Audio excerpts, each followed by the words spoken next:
திருப்பத்தூர் மாவட்டம் நாற்றம்பள்ளி அருகே மது போதையில் இருந்த நபர் பிக்கப் வேனை ஓட்டிச் சென்று இருசக்கர வாகனத்தின் மீது மோதியதில் இளைஞர் பரிதாபமாக உயிரிழந்தார். கிழக்குமேடு பகுதியில் உள்ள டாஸ்மாக் கடையால் அடிக்கடி விபத்து ஏற்படுவதாக கூறி அதனை உடனடியாக அகற்ற வேண்டும் என்று கூறி விபத்தில் இறந்த இளைஞரின் சடலத்துடன் அப்பகுதி மக்கள் சாலை மறியல் போராட்டத்தில் ஈடுபட்டனர்.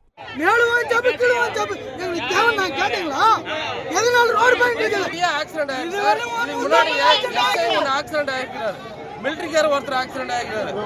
வைன் ஷாப் முன்னாடி பொம்பளை ஒன்று இறந்துருக்கு. ஒரு ஆம்பளை கால் உடைஞ்சிருக்கு. இன்னைக்கு பையன் ஆக்சிடென்ட் ஆகி செத்துட்டோம். மாசத்துக்கு 5 ஆக்சிடென்ட் ஆகுது.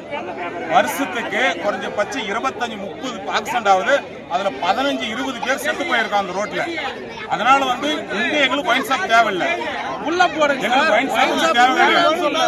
இதுல ஒரே பையனை பறி கொடுத்து நிக்கிறோங்க. 3000 பசங்களுக்கு மேல இதுல ஸ்கூலுக்கு போறாங்க. குழந்தைங்க, லேடிஸ், ஜென்ட்ஸ், பெரியவங்களா. இது பெரிய ஹைவே மாதிரி ஆகி போச்சு. அதனால எங்களுக்கு திருப்பத்தூர் டு நாற்றம்பள்ளி வரைக்கும் வைன் ஷாப் ரோடு பையில தேவையில்லை. துவக்க பள்ளிக்கு இது, அரசு மேல்நிலை பள்ளிக்கு இது, மொத்தம் இந்த வழியில போனா 7 ஸ்கூல் இருக்குது. சரிங்களா? எங்களுக்கு இந்த வைன் ஷாப் இங்க இருக்க கூடாது.